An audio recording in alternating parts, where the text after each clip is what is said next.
Adjustment pa. Oo, may mga adjustment. Alam mo na gamitin. Oo, Ang galing. tinetesting lang. So dito, madalas kayo nagpupunta rito sa bukid ngayon? Araw-araw ako nandito eh. Kaya lang hindi ako nakapunta maaga dito dahil itong drive-by ko eh. Flat nga eh. 2 araw na yung pinagagawa ko eh. Ayos na. Ayos na, at least nababike nyo pa.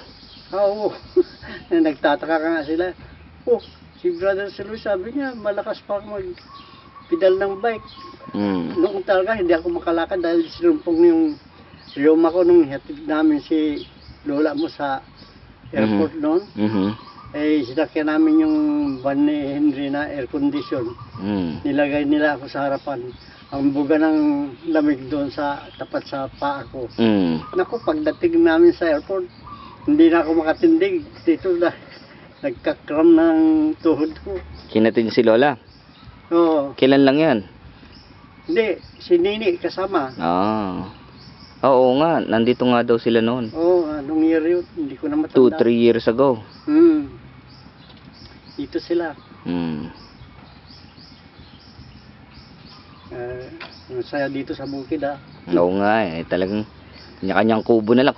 Kung nandito lang kami, maglalagay din ako ng maliit na kubo. Oo. 25,000 lang naman yan. Pesos.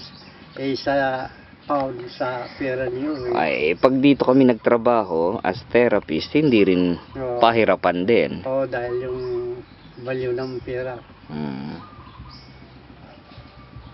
Pareho kayong may trabaho, di ba? Oo, pareho rin kami ng trabaho. Praise the Lord. Kailan babalik si nanay mo doon sa akin? Hindi pa ho alam.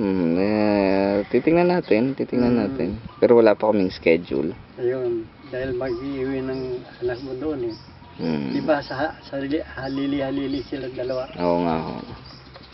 Ayos lang, maganda yung plano mo yan. Para nakakasiguro ka yung anak mo sa safety. Kung paalaga mo sa iba yan, mamaya napabayaan niya, nahulog. Totoo. Tapos yung iba, mga nanunuktok. Mga Pilipino, nangungurot. May kamandag yung kuko natin pag nagkamali.